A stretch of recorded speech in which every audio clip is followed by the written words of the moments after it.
रसायन विज्ञान चल रहा था। रसायन विज्ञान में कल समरूपाणी संख्या निकालना, समभारी संख्या निकालना और समस्थानिक संख्या निकालना, इन तीनों के बारे में चर्चा हो गई है। तीनों के क्वेश्चन भी करा दिए हैं कि कैसे इनको निकाला जाता है। आज जानेंगे कौन कौन से रेडियो एक्टिव तत्व हैं जिनका हमारे शरीर पर तथा जो है धरती पर क्या प्रभाव पड़ता है, तथा कितने तत्वों का जो वर्गीकरण रेडियो एक्टिव धर्म के तहत किया गया है। देखिए, रेडियो एक्टिव तत्व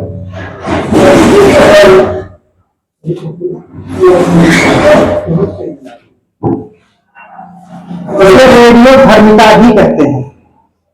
रेडियो धर्मिता या रेडियो एक्टिविता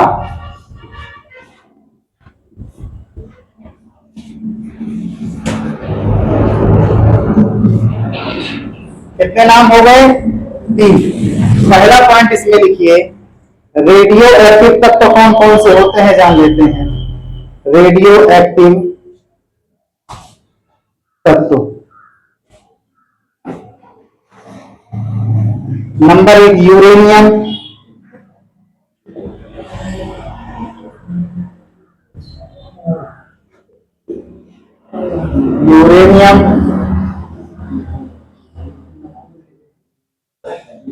थोरियम,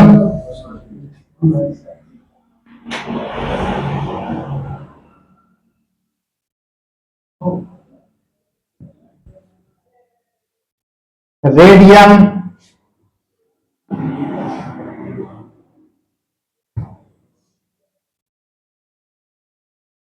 तथा फ्रांसियम।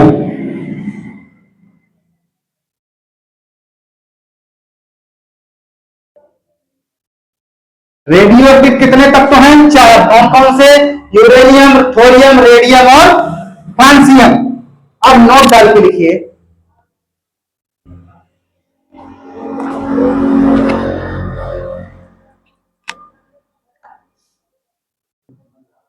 रेडियो एक्टिविता की खोज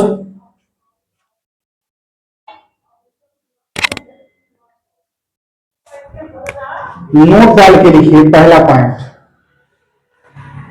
रेडियो एक्टिविता की खोज, इसको इंपॉर्टेंट कर लेना, तो बहुत पूछा जाता है बार बार। रेडियो एक्टिविता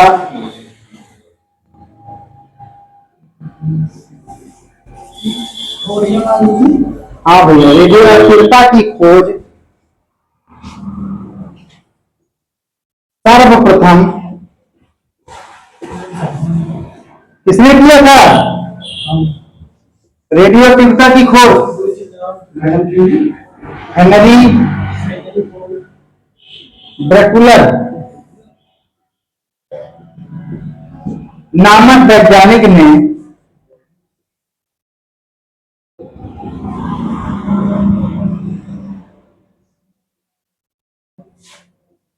किया था। लिखो,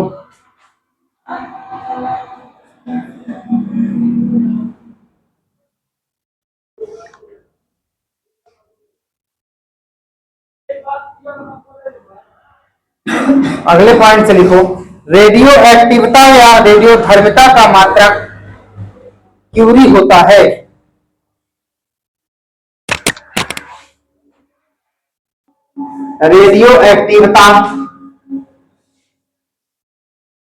रेडियो एक्टिविता का मात्रक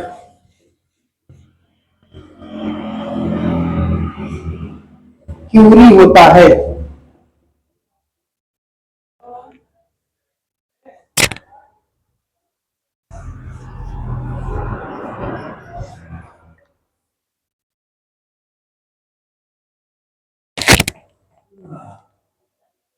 रेडियो एक्टिविता का मात्रक क्यूरी कहां से पड़ा? जो रेडियम और थोरियम नामक जो रेडियो एक्टिव तत्व हैं, कौन कौन से? रेडियम और थोरियम, इनकी खोज मैडम क्यूरी नामक वैज्ञानिक ने किया था, जिसके कारण उन्हीं के नाम पर रेडियो एक्टिविता के मात्रक को रख दिया गया था। यही पॉइंट लिख लीजिए। अगले पॉइंट से लिखिए, तो तीसरा पॉइंट, रेडियम तथा थोरियम रेडियम तथा थोरियम नामक रेडियो एक्टिव तत्व को नामक रेडियो एक्टिव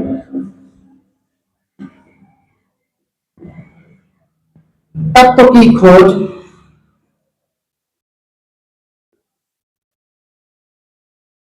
मैडम क्यूरी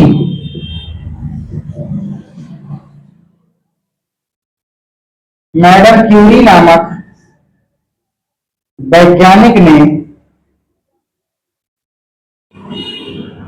किया था। मैडम क्यूरी नामक वैज्ञानिक ने किया था। हाँ बताओगे? नहीं, मैडम क्यूरी ये पति पत्नी थे दोनों।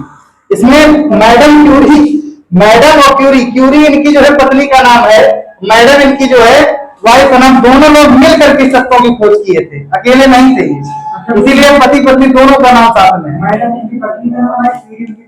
क्यूरी जैसे सरनेम है, तुम्हारा सरनेम यादव है, वैसे इनका सरनेम है वो।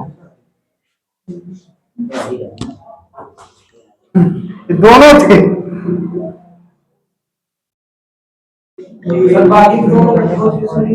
भैया फ्रांसियम यूरेनियम के दूसरे वैज्ञानिक ने किया था। थोरियम और रेडियम की खोज इन्होंने किया था। ये पूछा जाता है बार बार, क्योंकि इन्हीं के नाम पर इसका मात्रक रखा गया है रेडियो एक्टिव तत्व का। अगले पॉइंट से लिखिए, फ्रांसियम एक द्रव रेडियो एक्टिव तत्व है जो कि द्रव अवस्था में पाया जाता है। फ्रांसियम एक द्रव रेडियो एक्टिव तत्व है। फ्रांसियम एक, चौथा पॉइंट लिखिए, फ्रांसियम एक द्रव रेडियो एक्टिव तत्व है।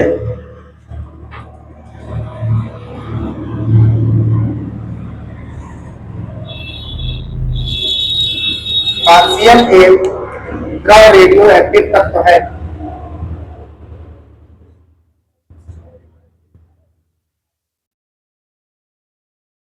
अब हेडिंग डालिए नाभिकीय संलयन।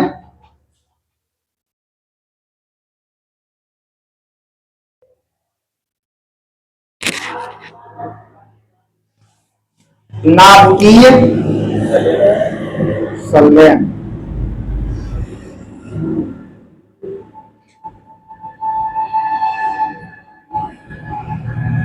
इसकी पहले रासायनिक क्रिया देख लीजिए।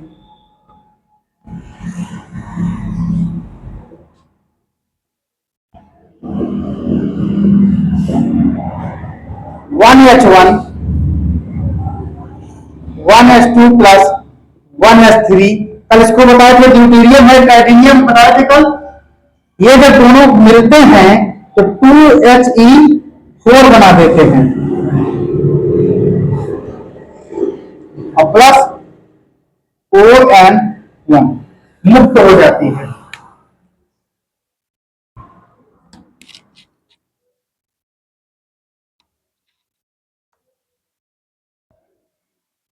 हो गया भैया? अब लिखो, सूर्य में निहित ऊर्जा नाभिकीय संलयन की क्रिया पर आधारित होती है।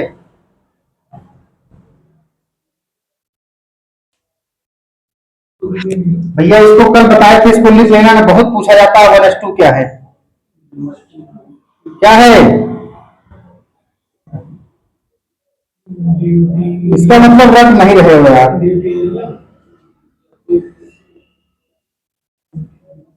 कल इसको बताए थे तीनों फॉर्म इसके, 1h1 1s2 1s3, प्रोपियम, ड्यूटेरियम और ट्राइटियम। एक भी नहीं रख रहा, परीक्षा सर पर आ गई। ये तीनों नाभिकीय संलयन की क्रियाएं हैं जो सूर्य के प्रकाश में संचालित होती हैं, आगे बता रहे हैं। ड्यूटेरियम, ट्राइटियम और प्रोटियम 1h1। सूर्य का प्रकाश, हेडिंग डालिए नोट पे, पहला पॉइंट लिखिए। ये पूछा जाता है बहुत कि सूर्य का प्रकाश किस क्रिया पर आधारित है, नाभिकीय संलयन की क्रिया पर या नाभिकीय विखंडन की क्रिया पर। लिखिए, सूर्य का प्रकाश नाभिकीय संलयन की क्रिया पर आधारित है। नाभिकीय संलयन की क्रिया पर आधारित है।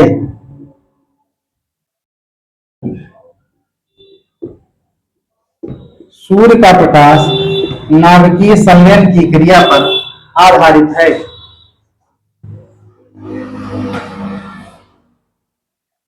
अगला पॉइंट लिखिए, हाइड्रोजन बम नाभिकीय संलयन की क्रिया पर आधारित है। हाइड्रोजन बम, ये सारे इंपॉर्टेंट पॉइंट है, सेम टू सेम इसे रख लेना बस। हाइड्रोजन बम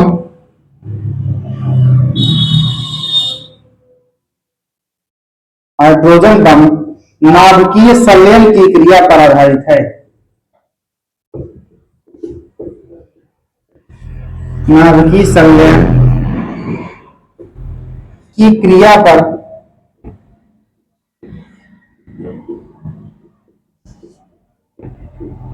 आधारित है। हाइड्रोजन बम नाभिकीय संलयन की क्रिया पर आधारित है। अगले पॉइंट से लिखिए, परमाणु में संलयन, सूर्य में उत्पन्न ऊर्जा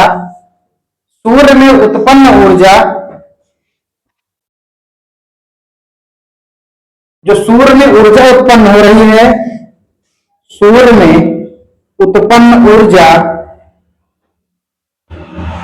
हाइड्रोजन परमाणु के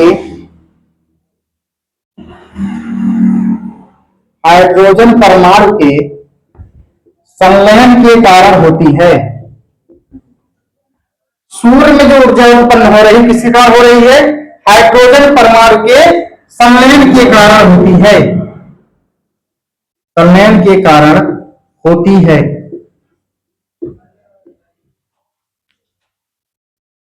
सूर्य में उत्पन्न ऊर्जा हाइड्रोजन परमाणु के संलयन के कारण होती है।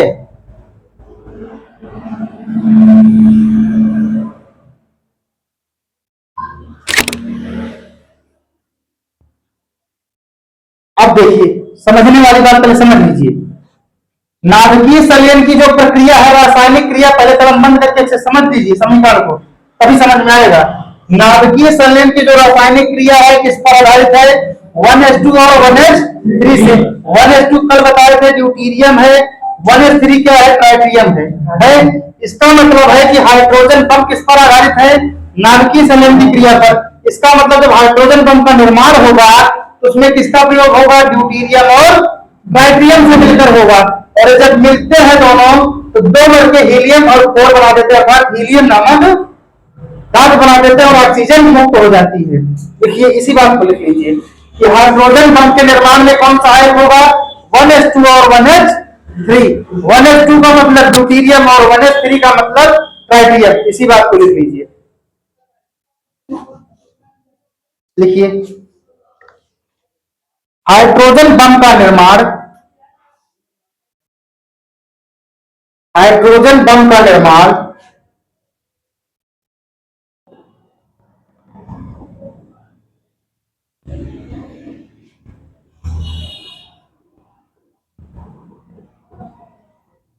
हाइड्रोजन के समस्थानिक,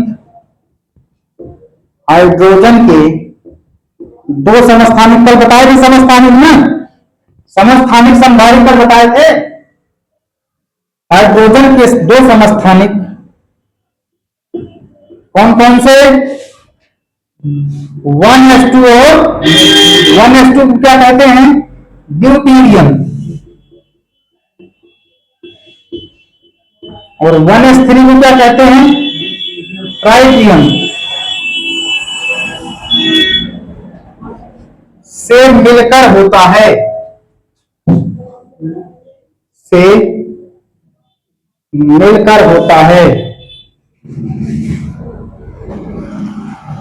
हाइड्रोजन के दो समस्थानिक, कल समस्थानिक के बारे में चर्चा किए थे कि जिनके परमाणु क्रमांक समान हो लेकिन परमाणु भार भिन्न हो, उन्हें क्या कहते हैं? समस्थानिक कहते हैं। इसके 1s2 में 1s1 ये परमाणु क्रमांक है और ये परमाणु भार है, ये परमाणु क्रमांक है, ये परमाणु भार है। इनके दोनों के परमाणु क्रमांक समान है लेकिन परमाणु भार भिन्न भिन्न है, तो क्या कहलाते हैं? समस्थानिक कहलाते हैं। तो हाइड्रोजन के दो समस्थानिक 1s2 और 1s3 मिलकर हाइड्रोजन बम का निर्माण करते हैं। लिखो, रखते नहीं हो यार, बस केवल लिखवा दो लिखवा दो।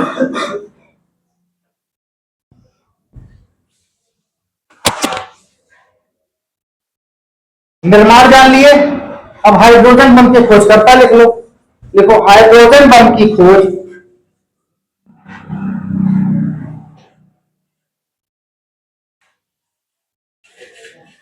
हाइड्रोजन बम की खोज अमेरिकी वैज्ञानिक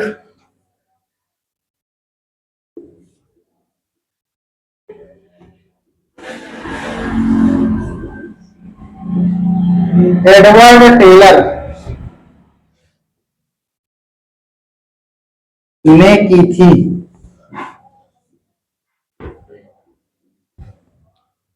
अमेरिकी वैज्ञानिक एडवर्ड टेलर ने की थी।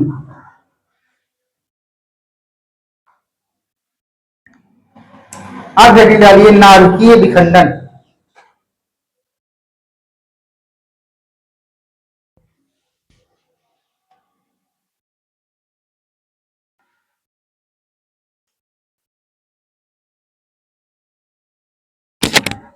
नाभिकीय विखंडन हेडिंग डालिए, नाभिकीय विखंडन।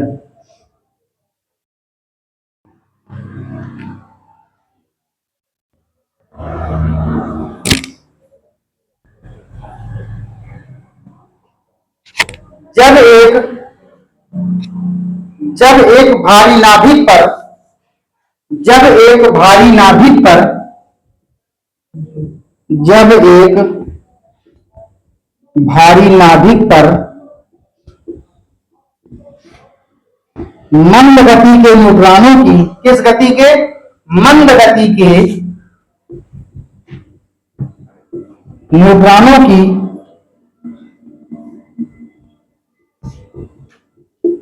की बौछार की जाती है, की बौछार की जाती है, तो वह भारी नाभिक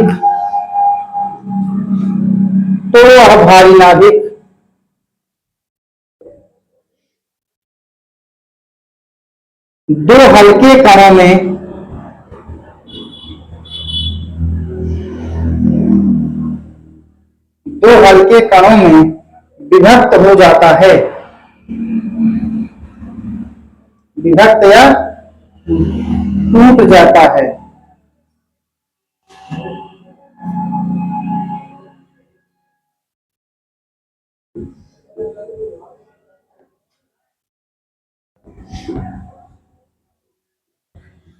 इसी घटना को नाभिकीय विखंडन कहते हैं। इसी घटना को नाभिकीय विखंडन कहते हैं।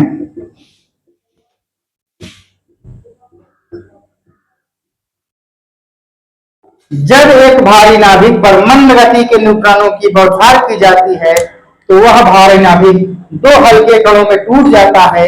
इस घटना को नाभिकीय विखंडन कहते हैं। अगले पॉइंट से लिखिए, परमाणु भट्ठी या परमाणु बम।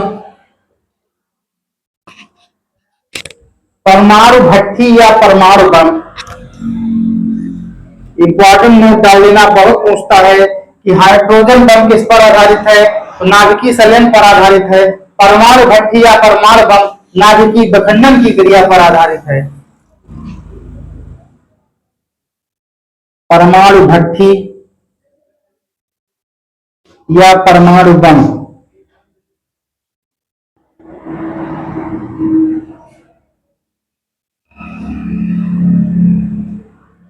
नाभिकीय विखंडन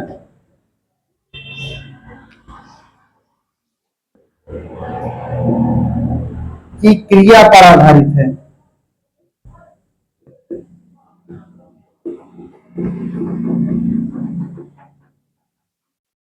परमाणु भट्ठी या परमाणु बम नाभिकीय विखंडन की क्रिया पर आधारित है।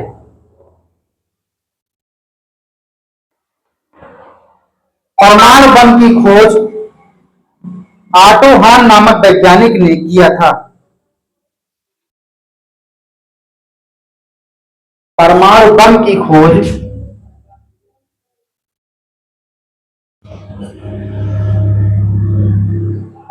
परमाणु बम की खोज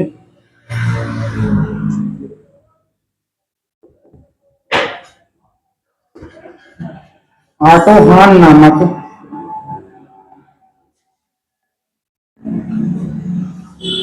वैज्ञानिक ने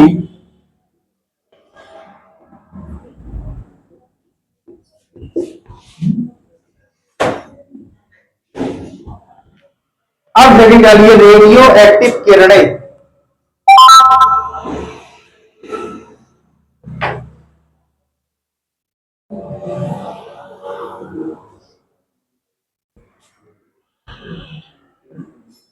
इसको इंपॉर्टेंट डाल लेना।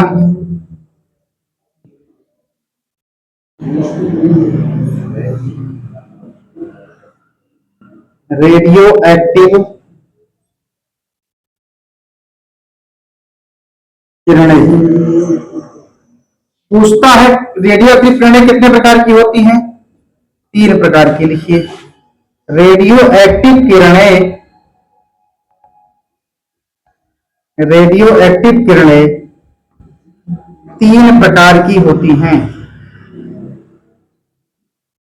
3 प्रकार की होती हैं। पहला अल्फा किरणें, ऐसे मत लिखो, ऐसे लिखो ताकि याद करते बनेगा। एक तरफ लिखो किरणें, एक तरफ डालो आवेश। पहला लिखो अल्फा किरणें,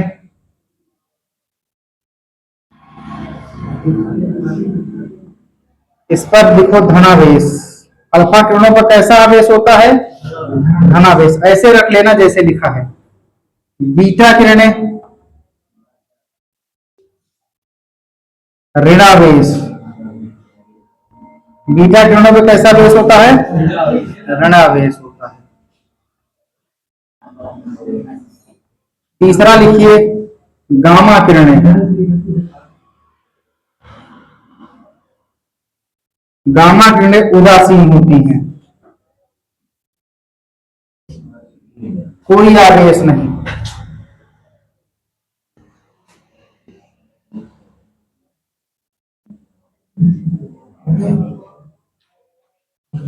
दो प्रश्न यहां से बनते हैं रेडियो एक्टिव किरणों से। पहला प्रश्न बनता है कि वो पूछता है कि रेडियो एक्टिव किरणें कितने प्रकार की होती हैं? तो 3 प्रकार की, अल्फा बीटा गामा। दूसरा पूछता है कि अल्फा किरणों पर कैसा बेस? तो धनावेश। बीटा किरणों पर ऋणावेश और गामा किरणों पर उदासीन होता है। तीसरा प्रश्न इसमें बनता है, पूछता है कि निम्नलिखित रेडियो एक्टिव किरणों में किसकी वेधन क्षमता अधिक होती है, किसकी वेधन क्षमता कम होती है? लिख लीजिए, हेडिंग डालिए रेडियो एक्टिव किरणों की वेधन क्षमता। हेडिंग डालिए रेडियो एक्टिव किरणों की वेधन क्षमता।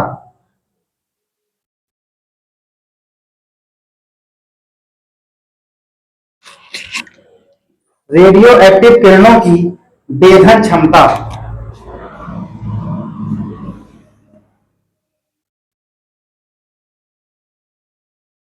रेडियो एक्टिव किरणों की भेदन क्षमता।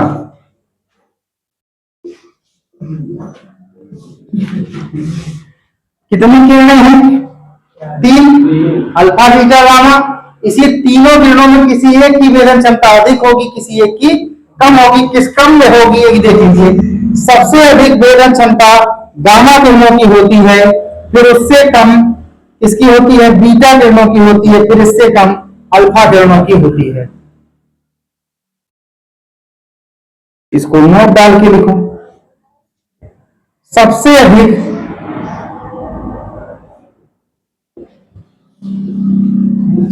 अधिक भेदन क्षमता गामा किरणों की होती है। गामा किरणों की होती है। दूसरा नोट डालो, सबसे कम भेदन क्षमता, सबसे कम भेदन क्षमता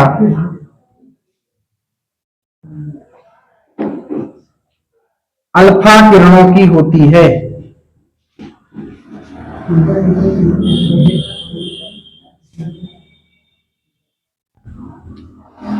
उतारो,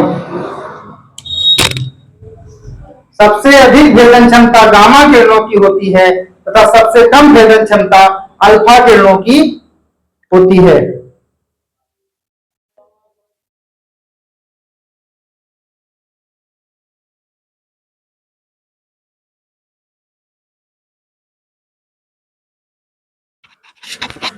अब हेडिंग डालो यसद लेपन।